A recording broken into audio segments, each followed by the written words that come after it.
सरहदों पर भड़कती है तो उसका धुआं केवल आसमान तक नहीं रहता, वो फिजा का मिजाज भी बिगाड़ देता है। हवा को जहरीला, बादलों को भारी, बारिश को साइलेंट किलर बना देता है। मिडिल ईस्ट में गैस फील्ड, तेल ठिकानों पर हमलों के बाद उठता हुआ काला धुआं अब सिर्फ एक मुल्क की कहानी नहीं, ये आबो हवा के बिगड़ते हुए मंजर की एक तस्वीर है जिसमें बारिश भी राहत नहीं, आफत बन सकती है। बिल्कुल मीनाक्षी, और यही वजह है कि अब चर्चा सिर्फ बम और बारूद की नहीं बल्कि उस काली बारिश की भी हो रही है जिसमें कालिक, जहरीली गैस, एसिडिक सब्सटेंस और तेल जलने से बने खतरनाक कण खुलकर जमीन पर लौट सकते हैं। ऐसी बारिश आंखों में जलन, स्किन पर रिएक्शन, गले में खराबी, सांस लेने में दिक्कत जैसी परेशानियों को बढ़ा सकती हैं। और खतरा यही खत्म नहीं होता। तेल के जलने से जो फाइन पार्टिकल्स बनते हैं वो फेफड़ों के गहराई तक पहुंचकर अस्थमा के मरीजों की परेशानी भी बढ़ा सकता है। हार्ट पर दबाव, माइग्रेन, खांसी और सीने में जलन जैसी दिक्कतें भी सामने आ सकती हैं। बिल्कुल आप ठीक कह रही हैं। भारत के लिए ये अलर्ट इसलिए बड़ा है क्योंकि दुनिया अब मौसम, प्रदूषण और एयर फ्लो से जुड़ी हुई है। अगर जंग लंबी चली, तेल ठिकानों और जहाजों में आग का सिलसिला बढ़ा तो इसका असर केवल पश्चिम एशिया तक सीमित नहीं रहेगा। हवा, समुद्री रूट, एनर्जी क्राइसिस सब कुछ मिलकर हेल्थ रिस्क को और बड़ा बना सकते हैं। तो आज सवाल बहुत सीधा है, क्या जंग का धुआं आने वाले दिनों में बीमारी की बारिश कर सकता है? क्या काली बारिश, जहरीली हवा से स्किन, आंख, फेफड़े, दिल सब पर नया खतरा मंडराने लगा है? और अगर दुनिया का मौसम जंग से जख्मी होगा तो इंसान की सेहत कब तक महफूज रह सकता है? बिल्कुल ठीक अमित, वैसे इसका जवाब तो वर्ल्ड लीडर्स ही दे सकते हैं, लेकिन इससे बचने के उपाय, खास तौर पर जिस तरह मौसम भी पल पल अपना रंग बदल रहा है, उसका समाधान तो विश्व प्रसिद्ध योग गुरु स्वामी रामदेव के ही पास है। स्वामी जी हमारे साथ जुड़ चुके हैं, बहुत बहुत स्वागत। प्रणाम। प्रणाम स्वामी जी। बहुत बहुत प्रणाम मेरी बहन मीनाक्षी जी, ज्योत्सना जी, मेरे भाई अमित जी, और जो दूसरों की झोपड़ी में आग लगाते हैं, दूसरों के तेल के कुओं में, गैस के कुओं में आग लगाते हैं, उनके दिलों में, दिमागों में आग लगी पड़ी है। वो किसी भी देश के कितने बड़े राष्ट्राध्यक्ष क्यों ना हो, भीतर से वो दरिद्र हैं। वो नहीं सोच रहे कि वो जो आग लगा रहे हैं उससे आपने बहुत अच्छे कुछ शब्दों का चयन किया है। थैंक यू अनीता जी, पंकज जी, पूरी जो हमारी रिसर्च टीम है ना। मैंने देखा काली बारिश हो रही है आसमान से। रे राम राम राम, क्या हालात बने हुए। आप सोचो, जो लोग ईरान से लेकर के मिडिल ईस्ट में रह रहे हैं, और वो देखो, ये ब्रह्मांड तो साझा है। मंदिर, मस्जिद, गिरजा घर में बांट लिया भगवान को, धरती बांटी, सागर बांटे, मत बांटो इंसान को। यह हम गाते रहे हैं पिछले 30 सालों से। तो हम ताड़ासन, तिलक ताड़ासन, सूर्य नमस्कार आदि करके और पूरा पावर योग करेंगे, रेस्पिरेटरी को इतना मजबूत बना देंगे, न तो फेफड़ों की समस्या होगी, न हार्ट की, न त्वचा की, न आंखों की, न खाद्य श्रृंखला बाधित होगी। हवा, मिट्टी, पानी और उससे पैदा होने वाले पूरी फूड चैन, वो सब बाधित होती है। कैंसर, ऑटोइम्यून डिजीज, ये बीपी, ये शुगर, ये थायराइड, ये अस्थमा, ये अर्थराइटिस, ये सारे इसलिए होते हैं आसमान से काली बारिश और ये ब्लैक रेन। ये नया शब्द आया भी अस्तित्व में। चारों तरफ धुआं ही धुआं, और इसका प्रभाव मिडिल ईस्ट से लेकर के पूर्व, पश्चिम, उत्तर, दक्षिण पूरी दुनिया में जहर जाएगा। और ये अमेरिका अन्ना इतराए, वहां पर भी कहर बन करके बरपेगा, और कैसे कैसे बरपेगा। आने वाले कम से कम 100-200 सालों के लिए संकट में डाल करके जा रहे हैं अपने अपने देशों के ये राष्ट्राध्यक्ष, जिनकी मति मारी गई है, जो युद्धों में दुनिया को झोंक रहे हैं। मैं किसी एक देश के लिए नहीं कह रहा हूं, ये उन सभी के लिए सबक है, और यदि ये सबक नहीं लिया बड़ा खतरनाक होगा। चलिए, एक तो सूर्य नमस्कार, एक ये योगिक जॉगिंग, ऐसे ऐसे। अब हम तो इसलिए हल्के फुल्के यहाँ पर फुदक रहे हैं कि हमारे तो चारों तरफ यहाँ निसर्ग है। देखो क्या अजब गजब है। एक तो भगवान का बनाया हुआ निसर्ग, एक यहाँ पतंजलि ने, पूज्य आचार्य बाक्षण जी ने, और हमको भी भगवान ने निमित्त बना दिया। हम तो भगवान के सेवक हैं, भारत माता के, धरती माता के, मानवता के सेवक हैं, इंडिया टीवी के भी सेवक हैं। सुबह 7:56 पर सबकी सेवा। स्वामी जी, आप मानवता के सेवक हैं, इसलिए आप मानवता को नई दिशा, अच्छी दिशा देने की आप हर दिन, हर क्षण हर सेकंड कोशिश कर रहे हैं स्वामी जी, लेकिन लोग पता नहीं ये क्यों नहीं समझते हैं कि जो हम प्रकृति को देते हैं प्रकृति ही वो ही हमें लौटा कर देती है। प्रकृति को अगर अच्छे से रखेंगे तो प्रकृति हमें औषधि के तौर पर संजीवनी देती है, लेकिन अगर इसी प्रकृति में हम इस तरह से गैस ऑयल फील्ड पर धमाके करते रहेंगे, चारों तरफ बम बारूद का प्रदूषण फैलाते रहेंगे, तो बदले में यही हमें मिलने जा रहा है। मिडिल ईस्ट में गैस ऑयल फील्ड, रिफाइनरी और तेल डिपो पर हमले के बाद जो जहरीला धुआं और कालिक और रासायनिक कण हवा में फैल रहे हैं स्वामी जी, ये इंसानी सेहत के लिए कितने खतरनाक है। और बड़ा सवाल तो ये है कि मिडिल ईस्ट में जो धुएं का गुबार है, क्या वो मिडिल ईस्ट से निकलकर भारत तक की भी हवा खराब कर सकता है? हाँ, यहां तक उसका असर आ सकता है, पूरी दुनिया तक उसका असर आ सकता है, नहीं आएगा, और ये धुआं चारों तरफ जाएगा और पूरी मानवता के लिए ये खतरा बनेगा। माने ये जो कुछ उन्माद में डूबे हुए लोग, राजनीतिक उन्माद, सत्ता का उन्माद, ये जो पागलपन छा रहे हैं ना कुछ लोगों पर। अच्छा देखो, आजकल लोकतंत्र की, स्वायत्तता की, स्वतंत्रता की नई परिभाषाएं घड़ रहे हैं। हम बम फेंके, हम तुम्हारे तेल और गैस के कुएं पर आग लगाएं तो ठीक है, तुम मत लगाओ। फिर एक प्रतिशोध में, प्रतिक्रिया में दूसरा भी लगाता है और उससे विध्वंस की श्रृंखला शुरू हो जाती है। तुम बम मत बनाओ, जो जैसे कहते ना, सो बिल्ली क्या सोच रही है खा के बिल्ली हज को चली। माने हम बम बनाएंगे, तुम बम मत बनाओ। हाँ, तुम जो है गैस के जो है उसके तेल के कुएं में आग मत लगाओ, हम लगाएंगे। ये सब आग लगाने वाला काम बंद होना चाहिए, बंद करना ही पड़ेगा। आखिर दुनिया जो इस समय दुनिया में आग लगा रहे हैं, इनको युद्धापराधियों के तौर पर, इनको सत्ता के उन्मादियों के तौर पर, इनको रावणों के तौर पर, अहंकारी और दंभी लोगों के तौर पर, आसुरी संपदा से युक्त हैवानों शैतानों के तौर पर दुनिया याद करेगी आने वाले समय में, जो इस दुनिया को इस भयंकर त्रासदी में धकेल रहे हैं। बस हमारा इतना ही कहना पर्याप्त है, क्योंकि बोलना तो पड़ेगा। और आज कुछ लोग, कुछ राष्ट्राध्यक्ष भी बोल रहे हैं। मैं तो कहता हूं, जितने भी ईसाई धर्म के, मैंने जब ये युद्ध शुरू हुआ था तब भी ईसाई धर्म के, इस्लाम के, और मैं तो कहता हूं जो नास्तिक हैं, कोई किसी आइडियोलॉजी को मानता हो, सबको युद्धों के खिलाफ आवाज बुलंद करनी चाहिए और संगठित एक आवाज ही नहीं उठानी चाहिए, एक इसके लिए प्रबल विरोध प्रदर्शित करना चाहिए कि भाई बहुत हो गया, हद हो गई, अब तो रुक जाओ। ठीक कह रहे हैं, बहुत हो गया, तो हमने कर दिया। ये कोई कह रहा है कि तेल के लिए, गैस के लिए युद्ध है, कोई कह रहा है कि ये धर्म युद्ध है, ये अस्तित्व के लिए युद्ध है। यहूदी देश इजराइल ये कह रहा है कि ये तो हमने दुनिया के लिए ये जंग लड़ी है, क्योंकि अगर हम ये जंग शुरू नहीं करते तो वो न्यूक्लियर वेपन तैयार कर लेते हैं। इजराइल का अस्तित्व एक महत्वपूर्ण है, क्या ईरान का अस्तित्व नहीं है?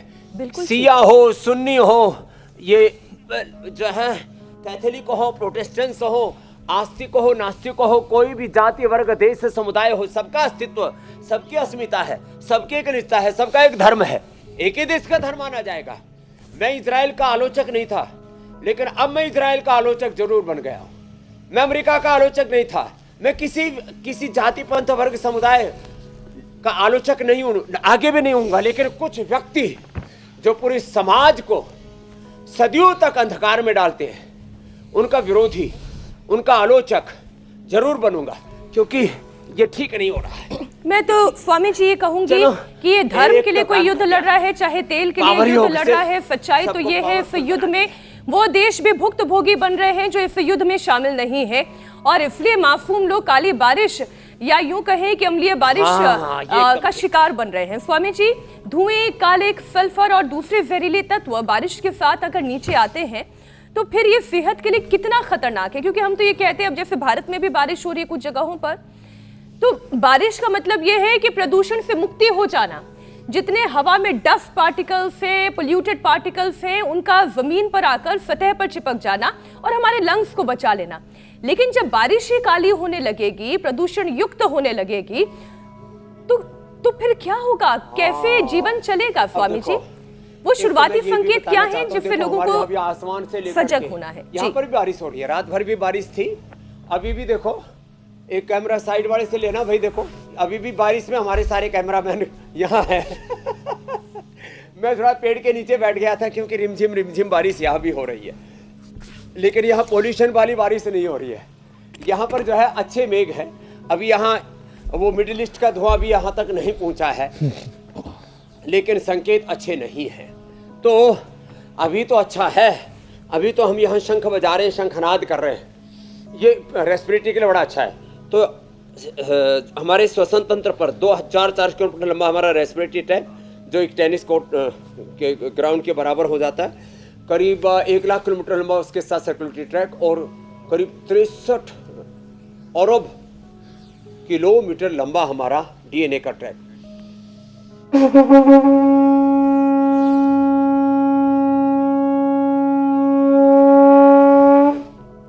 ऐसे ये लंबा शंख फूके, ये जब फूक मारते हैं तो ये नीचे 400-500 तक चला जाए। ऐसे घरों में ये थोड़ा सा कोरोना के समय बताया था हमने, ये रेस्पिरेटरी सिस्टम को मापने के कुछ तौर तरीके हैं। और फिर ये जो है दिव्य धारा, फिर पतंजलि बाम, ये रही, फिर अणु तेल, स्वासारित अणु तेल, ज्योतिषमती तेल, षडबिंदु तेल, अरे सरसों का तेल, बादाम रोगन लो, स्वासारी प्रवाही पियो, स्वासारी क्वाथ लो, मुलेठी क्वाथ लो, ये सबको पिलाते हैं। हार्ट में गड़बड़ी आ गई है, हार्ट श्वसन, हृदय तंत्र, श्वसन तंत्र पर इसका बहुत बुरा असर पड़ता है। तो हृदय तंत्र के लिए भस्त्रिका, श्वसन तंत्र के लिए, फिर इसके साथ जुड़ा हुआ है पूरा हमारा जो है प्रतिरक्षा तंत्र, जिसको इम्यूनिटी कहते हैं, ओज, तेज, और आंखें, बाल, और फिर पूरा डाइजेशन, ये सब इसके साथ को रिलेटेड है। कॉम्प्लेक्स है हमारा जो पूरा तंत्र है ना शरीर का। भस्त्रिका, कपालभाति,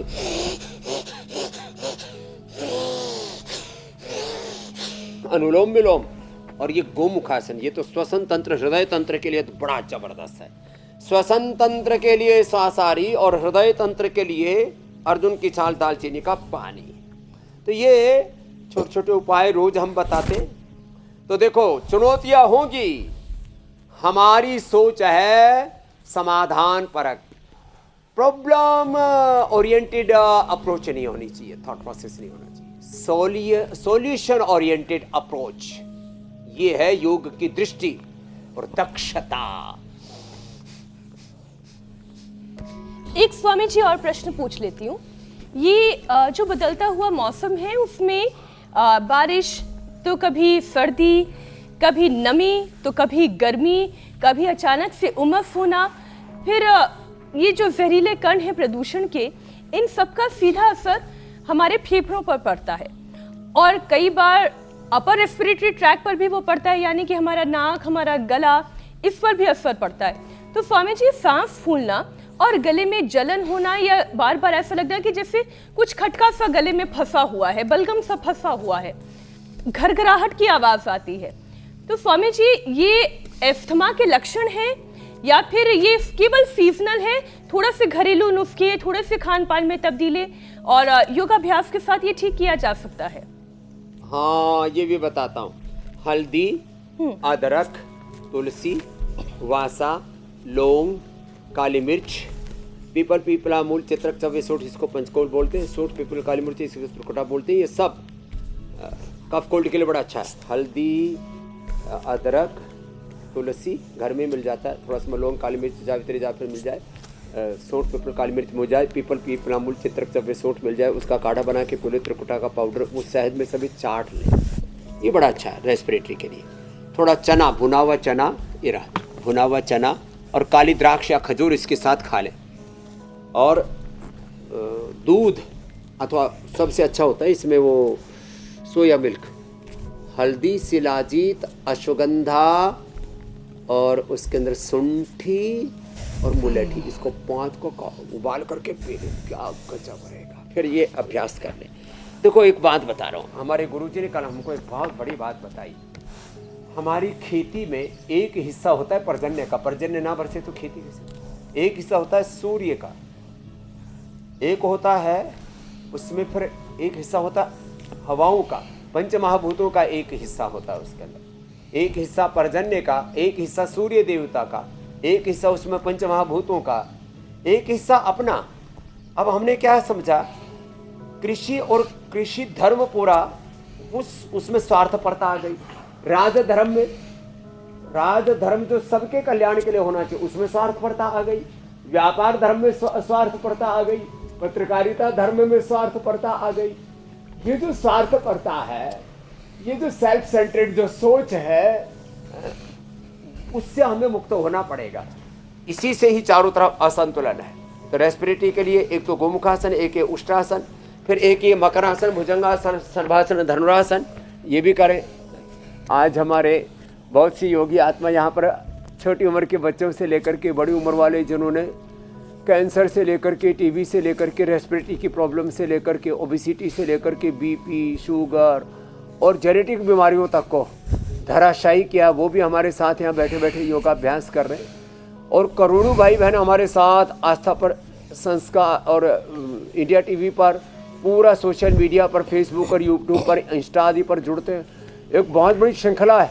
अब करोड़ों लोग योग से जुड़ गए, सबको महसूस होने लगा है हम रोगी आत्मा नहीं, योगी आत्मा है। युद्ध समाधान नहीं, योग समाधान है। और योग हमारी नित्य दिनचर्या में होना ही चाहिए। तो ये रेस्पिरेटरी सिस्टम के लिए फिर रेडीमेड है श्वासारी ब्रोनकोम, श्वासारी ब्रोनकोम, ब्रोनकोम और कंठामृत, ये हम रोज सामने रखते हैं। देखो ये रहा। अब ये कंठामृत ब्रोनकोम चूस लो, खाने के बाद श्वासारी वटिया, श्वासारी गोल्ड ले लो, श्वासारी अवलेह ले लो या श्वासारी प्रवाही ले लो। कितनी अच्छी अच्छी चीज़ें हैं। च्यवनप्राश खा लो, च्यवनप्राश बच्चों के लिए, बालप्राश गुड़ वाला च्यवनप्राश, डायबिटीज़ वालों के लिए शुगर वाला च्यवनप्रभा, और जिन स्किन के लिए तो कोलेजन प्राश और ये बादाम पाक, कितनी अच्छी अच्छी चीज़ें। हाँ, जिनके पित्त की प्रकृति उनके लिए अमृत रसायन भी रखा हुआ है। देखो ये रहा। तो इतना होने के बाद मकरासन, भुजंगासन, सलवासन, धनुरासन, रेस्पिरेटरी तो एकदम सिस्टम मजबूत हो जाएगा। जिनको बचपन से दमा अस्थमा था। और हाँ, अणु तेल का नस से बड़ा जबरदस्त काम करता है। जल नीति, सूत्र नीति भी कोई कर सके तो अच्छा है। दही, छाछ, नींबू, चार, टमाटर, खटाई, चिकनाई, ये सब कफ कोल्ड को बढ़ाते हैं, उनसे थोड़ा बचना पड़ेगा। कहाँ पहाड़ों पर बर्फबारी हो रही है, मैदान में बारिश हो रही है। अभी फसल का सीजन था, कहाँ ये बारिश हो गई। तो मौसम भी अपने रंग जो है वो बदल रहा है और किसानों के लिए चुनौती बनकर खड़ा हो रहा है। ये अलग अलग प्रदेशों से आ रही तस्वीरें भी हम दर्शकों को मनुष्य छेड़छाड़ कर रहा है ना, तो प्रकृति से तो उसका प्रहार हो रहा है। जी स्वामी जी, एक और सवाल। हवा में ये जो बारीक कालिक और रसायन मौजूद होता है, क्या वो केवल फेफड़ों तक ही नुकसान पहुंचाता है या फिर हमारे हार्ट पर, और फिर हार्ट से जो ब्लड सर्कुलेशन पूरी बॉडी पर होता है, इस पर भी इस प्रदूषण का असर पड़ता है? अगर ऐसा होता है तब तो फिर हमारे दिल को भी मजबूत करने के लिए, ब्लड फ्लो अच्छा बनाए रखने के लिए, क्रम है जी। देखो, पहले रेस्पिरेटरी जी, पहले श्वसन तंत्र, फिर हृदय तंत्र, फिर नाड़ी तंत्र, मस्तिष्क तंत्र, माने फेफड़ा, हार्ट, ब्रेन, नर्वस सिस्टम, पूरे शरीर पर और शरीर की एक एक कोशिका पर जो हम सांस लेते हैं उसका, हम देखो चार चीज़ें तो इंटेक करते हैं। 24 घंटा तो ऑक्सीजन इंटेक करते हैं, फिर दिन में 5-7 बार जल का इंटेक करते हैं, जल, फिर खाना, और थॉट्स, उसका इंटेक तो वो तो सोते जागते हर समय चलता रहता है। 2 चीज़ों का इंटेक 24 घंटे चलता है, एक थॉट्स और एक ऑक्सीजन। इसलिए इन 2 के प्रति बहुत ज़्यादा सजग चाहिए। फिर खाना और पीना, उसके साथ फिर पूरा बिहेवियर जुड़ता है। तो ये जो खराब हवाएं हैं, खराब पानी है, खराब खाद्य श्रृंखला है, इस सब का असर हमारे पूरे अस्तित्व पर पड़ता है। रेस्पिरेटरी के बाद हार्ट की बात करें तो अर्जुन की छाल, दालचीनी, लौकी पेठा आदि का जूस, खाली पेट कार्डियोग्रिड खाने के बाद हृदयामृत। हार्ट के साथ, फेफड़ों के साथ, ब्रेन नर्वस सिस्टम के साथ, लिवर, किडनी, कमर, पूरे शरीर के साथ कहीं पर भी छेड़छाड़ मत करो। सब अंदर से रिपेयर करो अपने आप को। अब परिमित सामर्थ्य है, सारे कमी का सोच हार्मोन्स हमारे भीतर हैं, उनको जानो, जगाओ, उपयोग में लाओ। और हार्ट के बाद ब्रेन नर्वस सिस्टम के लिए मेधावटी, मेमोरी ग्रिड, ओमेगा, और खाली पेट न्यूरोग्रिड, इम्यूनोग्रिड। आंखों पर असर होता है उसका, उसके लिए आई ग्रिड। कानों पर असर होता उसके लिए ईयर ग्रिड। अरे पेट पर भी असर होता है, लिवोग्रिड। किडनी पर भी असर होता है, रीनोग्रिड। पेनक्रियाज पर सूजन आती है, पेंकोग्रिड। शुगर हो जाता है, मधुराशिन, मधुग्रिड। जिनकी 12-12, 14-14 HbA1c 5.5 लेकर के यहाँ पर बैठे हुए, बीपी की, शुगर की, थायराइड की दवा बंद करके बैठे हैं। असर ब्लड प्रेशर भी बढ़ता है फिर इन चीज़ों से। मुक्तावटी, भीपी ग्रिड। तो ये पवन मुक्तासन, उत्तान पादासन, नौकासन, ये तो रोज हम करवाते ही हैं। पादांगुष्ठनासन, स्पर्शासन। और जो मुटिया गए हैं और जिन्होंने हमारे कहने पर, हमने कहा था सलाद, फ्रूट्स, ड्राई फ्रूट्स और उबली हुई सब्जियां, यही खाना नवरात्र में, हम भी वही कर रहे हैं। तो ऐसे जो कर रहे हैं और फिर ये अभ्यास भी साथ में कर रहे हैं, मेदोहर वेट को भी ले रहे हैं, बैठ के स्थित कोणासन, चक्यासन, लेट के अर्धनासन, पाद वृत्तासन, द्विचक्रिकासन कर रहे हैं। अब वो मुटियाएंगे भी नहीं। हमने पूरे देश को मोटापा मुक्त, मधुमेह मुक्त, उच्च रक्तचाप मुक्त, रोग मुक्त बनाने का, रोग मुक्त, बीमारी और बुराई मुक्त, नशा, हिंसा मुक्त, युद्ध मुक्त, सब प्रकार के विध्वंस से मुक्त देह बने, देश बने, दुनिया बने। यही तो संकल्प है इंडिया टीवी का। और इसके लिए हर दिन नए संदर्भों के साथ हम योग सूत्रों के साथ जीवन के सूत्र, सारे ब्रह्मांड को सुखी करने वाले सूत्रों को भी यहाँ से कहते हैं और सबसे बोलते हैं कि भाई चलो स्वामी जी आओ जुट जाओ। और जो कर सके ना वो जी, बैठ के मंडूकासन, पवन मुक्तासन, और जो कर सके शीर्षासन भी कर लेना। इससे आंखों के लिए, ब्रेन के लिए, नर्वस सिस्टम के लिए पूरी जीवनीय ऊर्जा इससे व्यवस्थित हो जाती है। जी मेरी बहन मीनाक्षी जी, जो आपने देखिए शीर्षासन कर ही दिया स्वामी जी। मेरा अगला प्रश्न आंखों से ही जुड़ा हुआ था। और कई बार तो मुझे ये लगता है कि कार्यक्रम की रूपरेखा ऐसी होती है कि मेरे घर और मेरे आस पड़ोस समाज की तमाम परेशानियों का जैसे उत्तर लेने के लिए ही ये सवाल लिखा गया हो। अब एक एग्जाम्पल रख रही हूँ स्वामी जी। कल बेटी जब मैंने स्कूल से घर आई तो उसकी आंख देखी, एक आंख हल्की सी लाल हुई भी थी। फिर मैंने डॉक्टर को फ़ोन किया, मैंने पूछा भाई ये आंखों में अगर लालिमा है तो फिर इसका क्या मतलब है, कोई कंटामिनेशन है, कोई परेशानी है? तो उन्होंने कहा कि कुछ मत करिए। बड़े ऑर्थोडॉक्स डॉक्टर हैं, वो भी दवाइयों से बचते हैं। उन्होंने कहा कुछ मत कीजिए, आंखों में पानी डालिए और उसके बाद थोड़ी देर छोड़ दीजिए और देखिए अगर आंखों से पानी निकलता है, कोई चिपचिपा पदार्थ निकलता है, तब तो कोई परेशानी की ज़रूरत है, वरना सब ठीक है। लेकिन स्वामी जी ऐसे मेरे घर में हुआ है तो और लोगों के भी घर में हुआ होगा, क्योंकि मौसम का असर तो आंखों पर भी खूब पड़ता है। तो स्वामी जी आंखों के इन्फेक्शन को कैसे समझे? कितनी लाल हो तो ये लगे कि अब दवाई डालने की जरूरत है, या फिर रेगुलर हेल्थ कैसी होनी चाहिए आंखों की? आपने अपनी बिटिया का बताया ना जी। ये मेरी बिटिया इधर आपके थोड़े बच्चे, हमारे बच्चे लाखों करोड़ों में। तो इसको आंखों में क्या आ गया था? नंबर।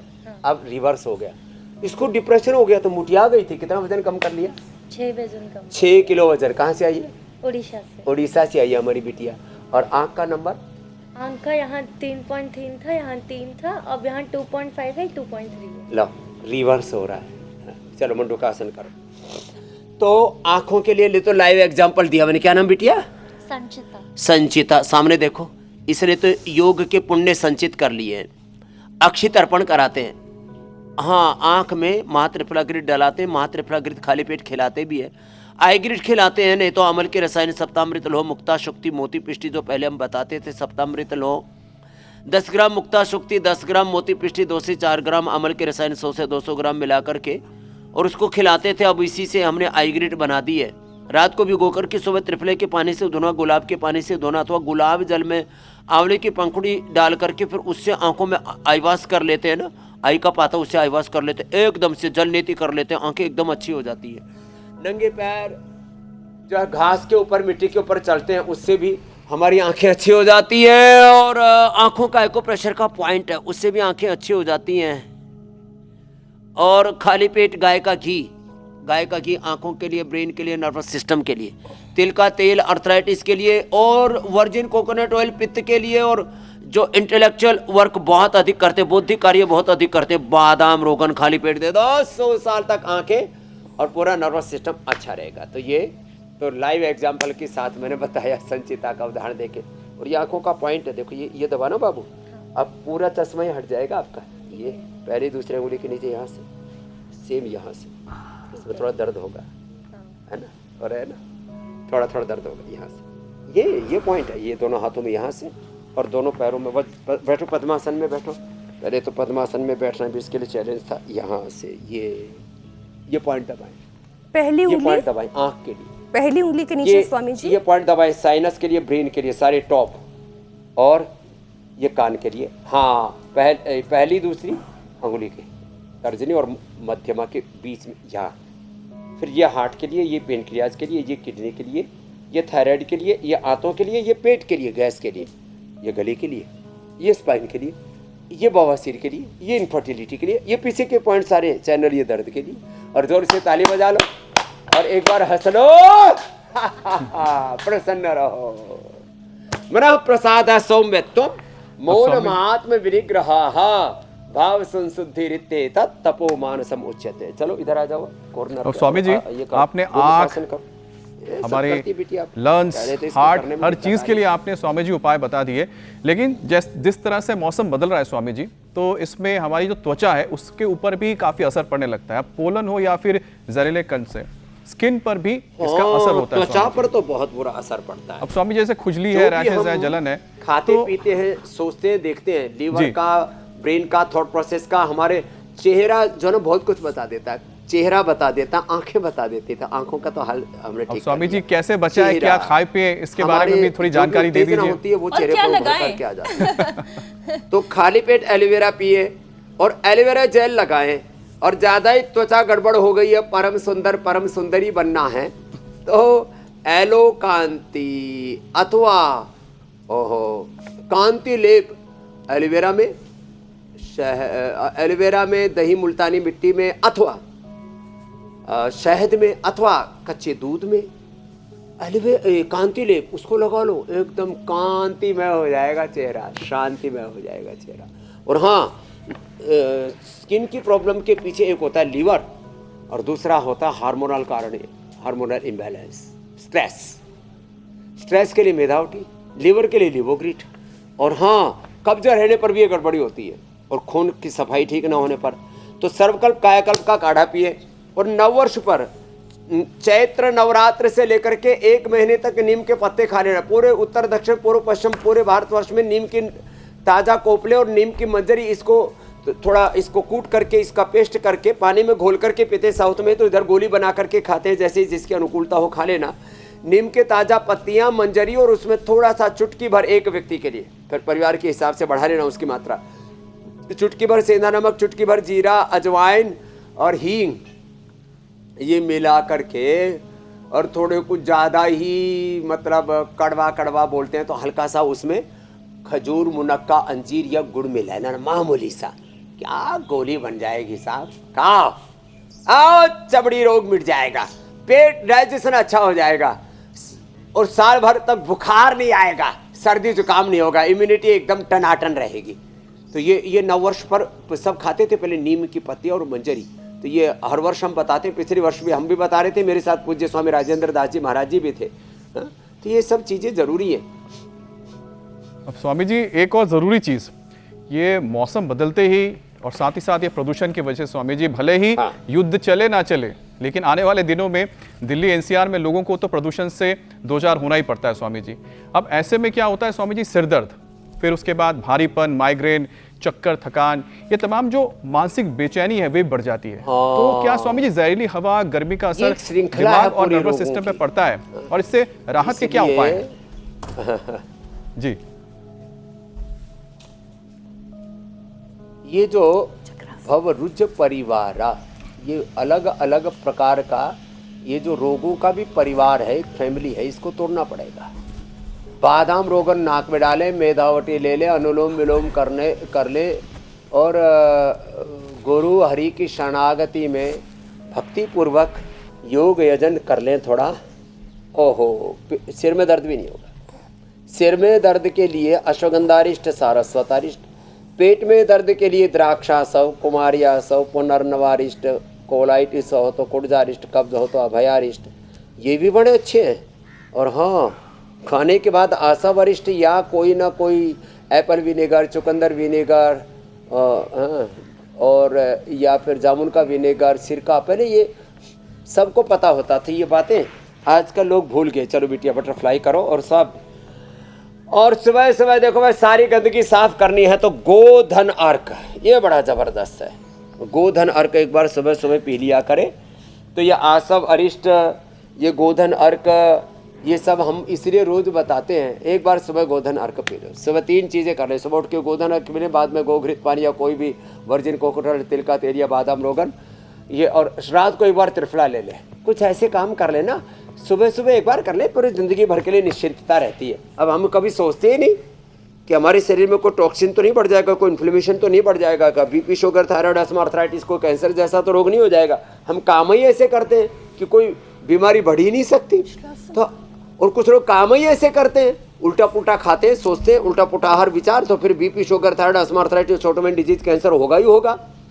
तो अपने आहार विचार को सुधारना पड़ेगा। युक्त आहार विहार से युक्त चेष्ट से कर्म से युक्त स्वप्नावबोध से योगो भवति दुःखः। और इसमें प्राणायाम की बड़ी भूमिका है, देखो इसको ना भूले। चलो बिटिया सब करो भाई, प्राणायाम करो। भस्त्रिका, कपालभाति, बाह्य प्राणायाम, उज्जाई।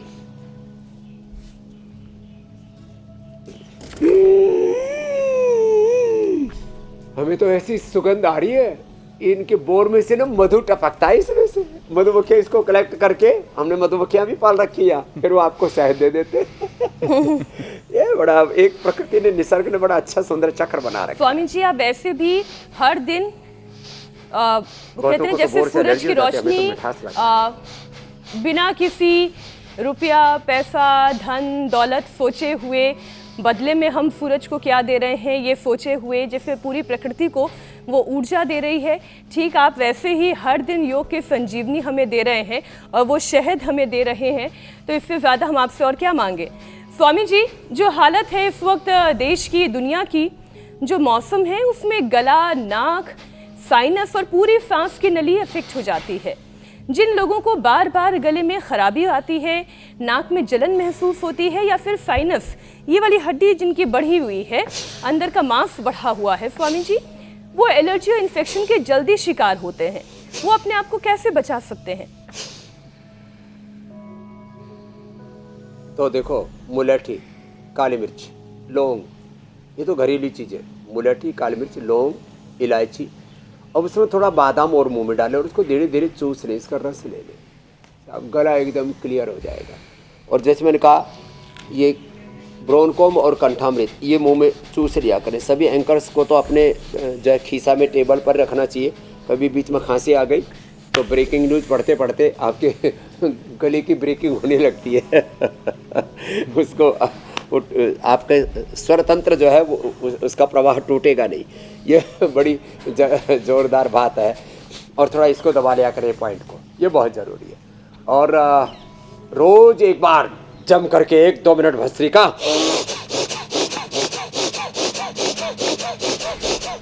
ये हमने थोड़ा पहलवानी स्टाइल से किया है। जो निरोगी है, जिनका बीपी बढ़ा हुआ है, कमर में ऐसे दर्द है, कंधों में दर्द है, सर्वाइकल, उनको धीरे धीरे।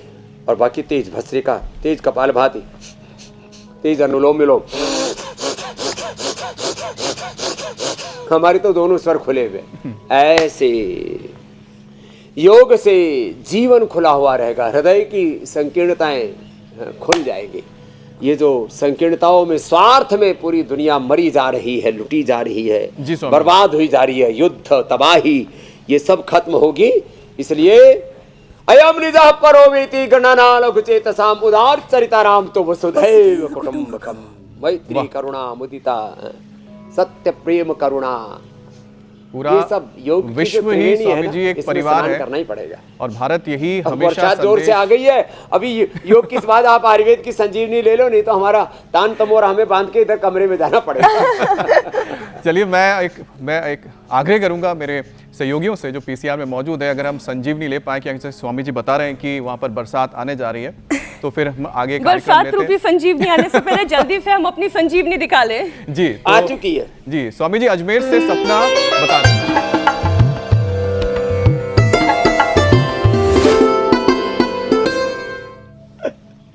तो अजमेर से सपना खून पतला करने की चटनी बता रही है, देखते हैं स्वामी जी।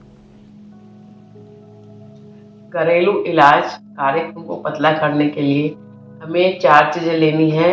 अदरक, लहसुन, ताजा अनारदाना, पुदीने की पत्तियां। इन चारों की बराबर मात्रा लेकर चटनी बनानी है और सुबह शाम 1-2 नवाले के साथ ये चटनी खानी है। तो स्वामी जी, आप कुछ जोड़ना चाहेंगे? ये तो बहुत अच्छा बताया।